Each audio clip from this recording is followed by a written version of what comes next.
Welcome to Pratap classes. दोस्तों, Pratap classes के YouTube channel पर आपका स्वागत है। आज है 4 फरवरी 2026 और 4 फरवरी 2026 के जितने भी इंडिया और वर्ल्ड के जो करंट अफेयर्स के क्वेश्चन बनते हैं आज उनका अपने डिस्कशन करेंगे।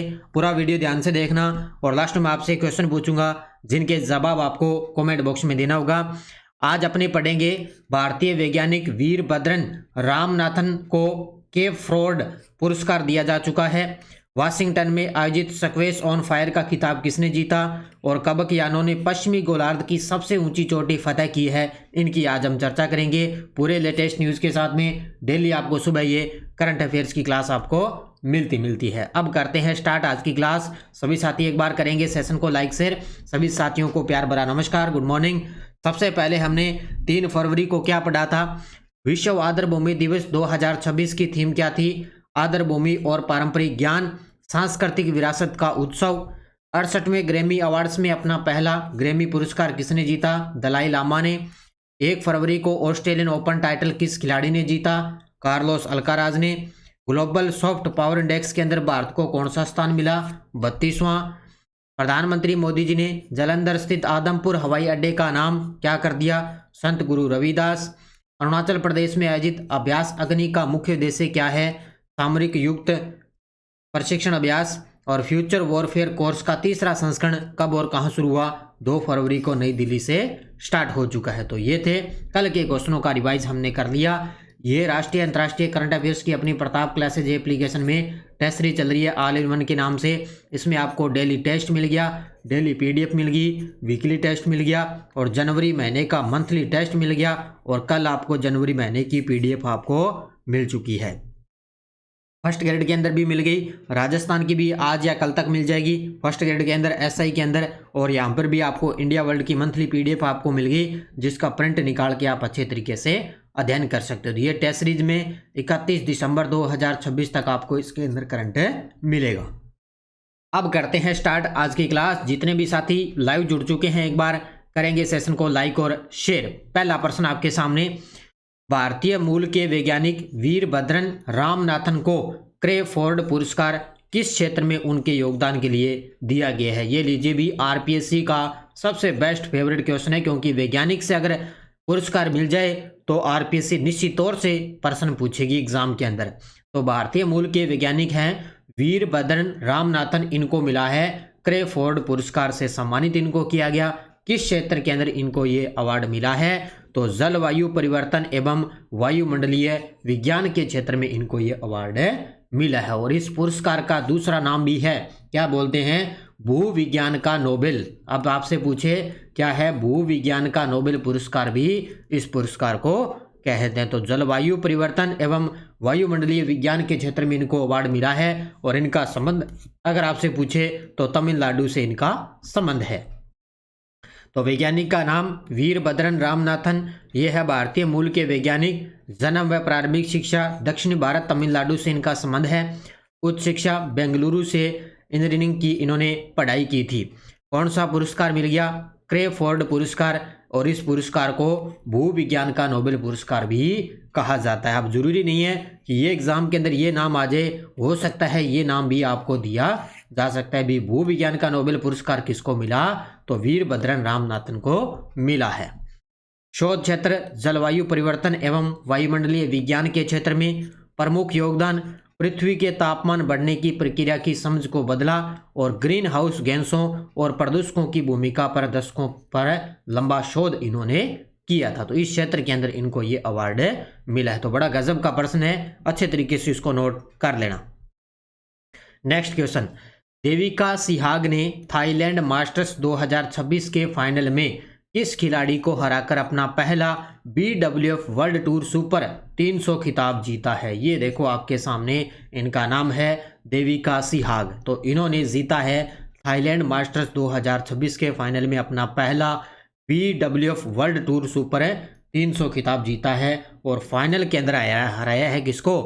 गो जिन वेई, मलेशिया की खिलाड़ी है, फाइनल के अंदर इनको हराया है। तो गो जिन वेई मलेशिया की खिलाड़ी, इनको इन्होंने हराया है। अब ध्यान रखना, निश्चित तौर से अब आपको खेल खिलाड़ी में एक चीज आपको याद रखनी है, जो हराने वाला होता है ना, जिस देश का अगर वो हार गया, उस देश को आपको नाम याद रखना है। जैसे ये हार चुके हैं तो इनका देश आपको याद रखना है, किसका संबंध है इनका, मलेशिया से।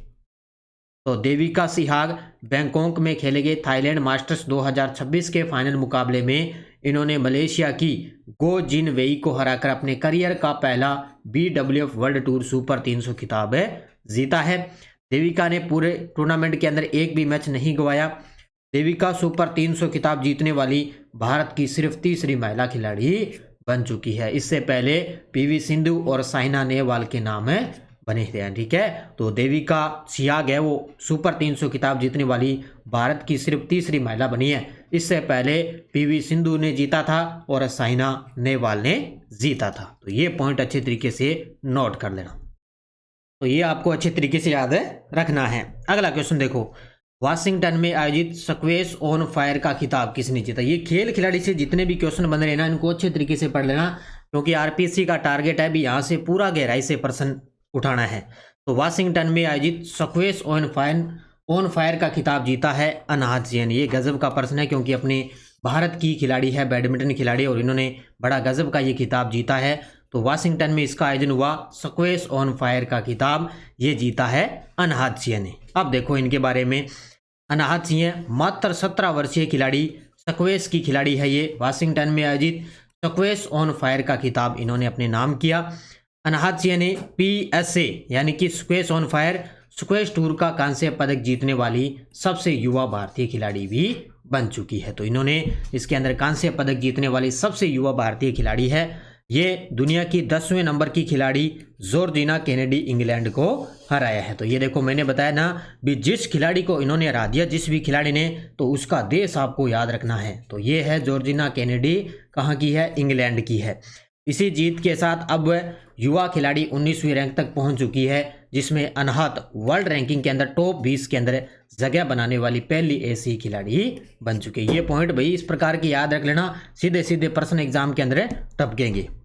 अगला, सिंगापुर हवाई प्रदर्शनी 2026 कहाँ आयोजित की जा रही है। ये लीजिए, इसकी शुरुआत हो चुकी है, कल 3 फरवरी से स्टार्ट हो चुका और ये चलेगा 8 फरवरी 2026 तक। सिंगापुर हवाई प्रदर्शनी 2026, तो इसका आयोजन चलेगा कहाँ पे, चांगी एग्जीबिशन सेंटर के अंदर है। और इसके अंदर अपनी जो भारतीय सेना है वो भी इसके अंदर भाग ले रही है। तो याद रखना, चांगी एग्जीबिशन सेंटर। तो सिंगापुर हवाई प्रदर्शनी 2026 3 से फरवरी से स्टार्ट हो गया, 8 फरवरी 2026 तक ये चलेगा। स्थान याद रखना, प्रदर्शनी चांगी एग्जीबिशन सेंटर में इसका आयोजन हो रहा है।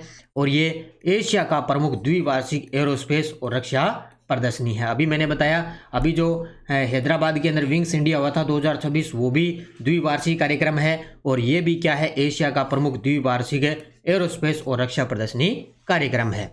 इसके अंदर भारतीय वायुसेना स्वदेशी रूप से डिजाइन और निर्मित एडवांस्ड लाइट हेलीकॉप्टर ध्रुव के साथ प्रदर्शनी के अंदर भाग ले रही है। तो भारतीय वायुसेना के द्वारा इसके अंदर भाग लिया जाएगा।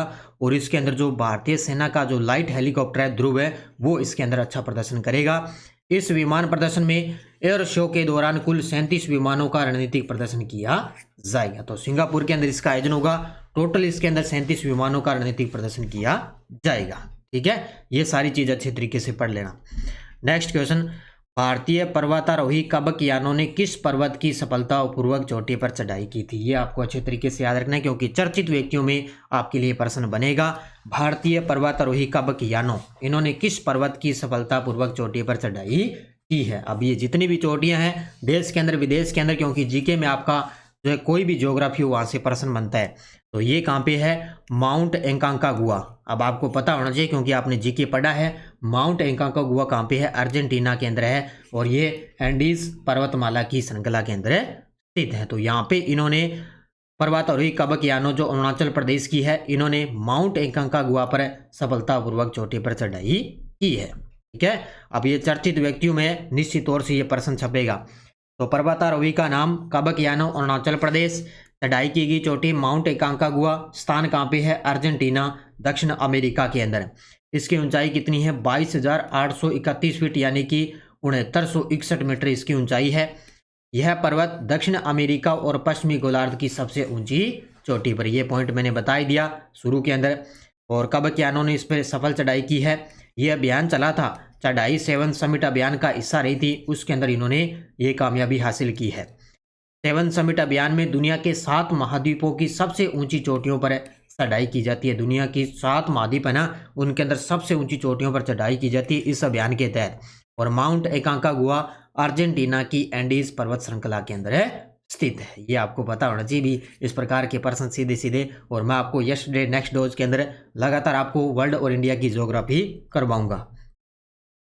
भारत और अमेरिका के बीच व्यापार समझौते के तहत भारतीय वस्तुओं पर अमेरिकी पारंपरिक टैरिफ को कितने प्रतिशत से घटाकर 18% कर दिया है। ये लोग गजब का प्रश्न है। ये देखो, अभी कल प्रधानमंत्री मोदी जी ने डोनाल्ड ट्रंप से फ़ोन पर बात की थी। उन्होंने उन दोनों के बीच में एक व्यापार समझौता हुआ है भारत और अमेरिका के बीच। तो इन्होंने जो वस्तुओं पर, भारतीय जो वस्तुएं हैं उन पर अमेरिकी जो पारंपरिक जो टैरिफ लगता है उसको कितने प्रतिशत से घटाकर 18% कर दिया। तो ये कर दिया 25 से घटाकर 18% कर दिया है। और ये भी कहा, अमेरिका ये कह रहा है कि भारत को कि अब आप रूस देश है उससे आप तेल है वो नहीं खरीदेंगे। अब देखो क्या इन दोनों देशों के बीच में क्या हो रहा है।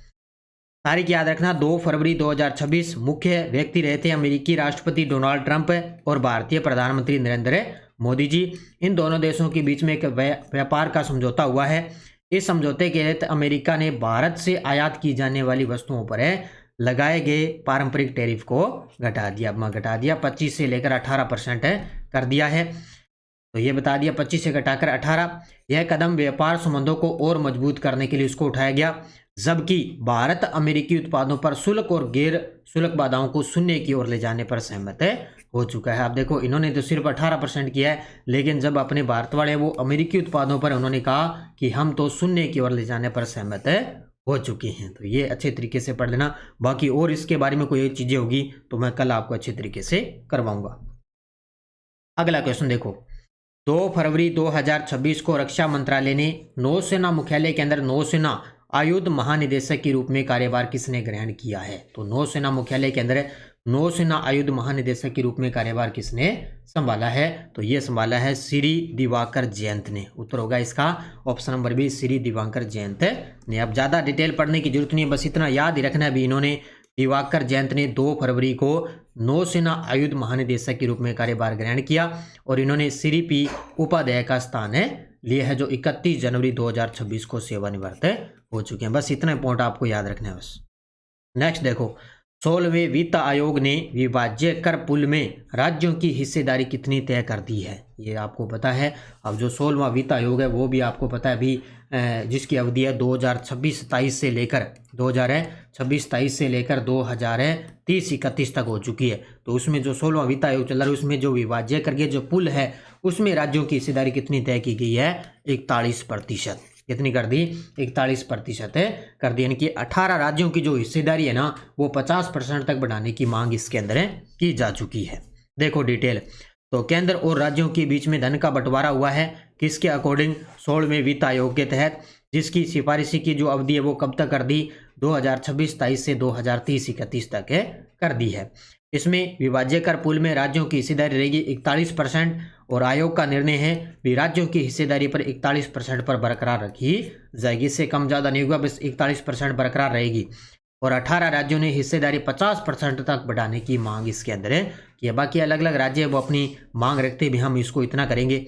और इसमें राज्यों की मांग के बावजूद हस्तांतरण कर में कोई भी बढ़ोतरी नहीं की जाएगी। अब निश्चित हो गया अभी 41% ही रखा जाएगा, इसके अलावा कोई इसके अंदर बढ़ोतरी नहीं होगी। अब देखो आपके सामने वन लाइनर करंट। पहला है, सूरजकुंड अंतर्राष्ट्रीय शिल्प मेला 2026 का साझेदार देश रहेगा मिस्र। ये मेरे से मैंने आपको बता ही दिया, इसका उद्घाटन हो चुका है, लेकिन इसका साझेदार देश आपको याद रखना है कौन सा है, मिस्र। Tejaswini Shankar high jumper athlete ने मैनहट्टन यूएसए के अंदर आयोजित डिलोस डॉट्स इनविटेशनल प्रतियोगिता के अंदर स्वर्ण पदक जीता है। ये लीजिए भी आरपीएससी का फेवरेट प्रश्न है। अब हमें नहीं लगेगा ना एग्जाम के अंदर ये इस प्रकार का प्रश्न क्या आएगा, लेकिन यही टपकेगा एग्जाम में। महिला और बाल विकास राज्य मंत्री श्रीमती सावित्री ठाकुर संयुक्त राष्ट्र मुख्यालय न्यूयॉर्क में आयोजित सामाजिक विकास आयोग के 64वें सत्र में भारतीय प्रतिनिधिमंडल का नेतृत्व कर रही है। तो ये 64वां सत्र चल रहा है कहाँ पे, न्यूयॉर्क के अंदर, जिसमें भारत की तरफ से श्रीमती सावित्री ठाकुर है वो उन्होंने भाग लिया। श्री हरिशंकर वर्मा ने रेलवे बोर्ड के सदस्य के रूप में कार्यभार संभाला और उज्बेकिस्तान के अब्दुस्त्रोव ने पहली बार चेस का विंबलडन जीता है। तो ये दोनों के दोनों अच्छे तरीके से पढ़ लेना। ये 5 है वन लाइनर, इनको अच्छे तरीके से पढ़ लेना। ये टेलीग्राम ग्रुप है, कोई सूचना, कोई लिंक, कोई नोटिफिकेशन, वीडियो के डिस्क्रिप्शन में भी टेलीग्राम का लिंक है, या प्रताप क्लासेस टेलीग्राम ज्वाइन करके ये ज्वाइन कर सकते हो। अब देखो पिछले वीडियो का क्वेश्चन क्या था, इंडिया एनर्जी वीक 2026 का आयोजन कहाँ हुआ? तो ये हुआ था गोवा के अंदर। बहुत सारे विद्यार्थियों ने बड़े गजब के जवाब दिए, उन सभी को बहुत बहुत शुभकामनाएं। अब देखो question for you, wings India 2026 के अंदर एविएशन इकोसिस्टम के संवर्धन के लिए सर्वश्रेष्ठ राज्य का पुरस्कार किसे दिया गया? महाराष्ट्र, गुजरात, हिमाचल प्रदेश, उत्तर प्रदेश, इसका जवाब देना है। और अब देखो अपनी यशस्वी डोज क्या चल रही थी, भारत के किस जनगणना वर्ष में जनसंख्या घनत्व में सर्वाधिक निरपेक्ष वृद्धि अंकित की गई थी? 2001 में। ये डिप्टी कमांडेंट का जो पेपर हुआ था उसके अंदर आया था। उसके बाद में ये चारों के चारों अभी रीट L2 का SST का एग्जाम हुआ उसके अंदर आया था। अगुल हास की धारा, ये हिंद महासागर की एक गर्म धारा है। वेंगुएला की धारा, ये दक्षिणी अटलांटिक महासागर की ठंडी महासागरीय जल धारा है। और हम्बोल्ट की धारा, दक्षिणी प्रशांत महासागर की ठंडी जल धारा। और गल्फ स्ट्रीम, ये उत्तरी अटलांटिक महासागर की धारा है। तो ये भाई सम्मिलित करना इस प्रकार का प्रश्न आया था। तो ये चारों के चारों अच्छे तरीके से पढ़ लेना, बार बार यही प्रश्न दोबारा रिपीट होंगे। अब देखो नेक्स्ट डोज, किस देश के अंदर एपिनेन पर्वतमाला स्थित है? पछुआ पवनों की दिशा उत्तरी और दक्षिणी गोलार्ध के अंदर क्रमशः क्या है? हिंद महासागर और प्रशांत महासागर के मध्य मौसमी परिवर्तनों में प्रक्षेपित उतार चढ़ाव वाला प्रतिरूप क्या कहलाता है? और कौन सा पठार दामोदर नदी द्वारा अपोहाई होता है? ये प्रश्न भी सेकंड ग्रेड के अंदर पिछली बार जो एग्जाम हुआ था उसके अंदर आए थे। एग्जाम में आए हुए मैं सारे क्वेश्चन आपको करवाऊंगा। अब कुछ दिन में आपको इंडिया और वर्ल्ड की ज्योग्राफी करवाऊंगा, उसके बाद में इंडिया और ये जो पॉलिटिकल है वो मैं आपको इसके अंदर करवाऊंगा। तो ये सारी चीज़ें हम लेकर एक साथ चलेंगे तो अच्छे तरीके से कवर होता जाएगा। और ये अपनी स्कूल व्याख्याता की करंट अफेयर्स की टेस्ट सीरीज चल रही है, राष्ट्रीय अंतर्राष्ट्रीय राजस्थान तीनों का करंट आपको एक साथ उपलब्ध हो रहा है। इसके अलावा LDC की करंट अफेयर्स की है, SI की है, CAT की है। तो ये प्रताप क्लासेस का एप्लीकेशन डाउनलोड करके ये टेस्ट सीरीज आप जरूर ले सकते हो। तो सभी साथी करेंगे, वीडियो को जाते जाते लाइक शेयर, बस अच्छे तरीके से पढ़ो, मेहनत करते रहो, निश्चित तौर से आपको सफलता मिलनी है। बस मात्र 15 मिनट की ये क्लास है जो आपको कंटिन्यू मिलती रहेगी। तो धन्यवाद, जय हिंद, जय भारत, जय राजस्थान।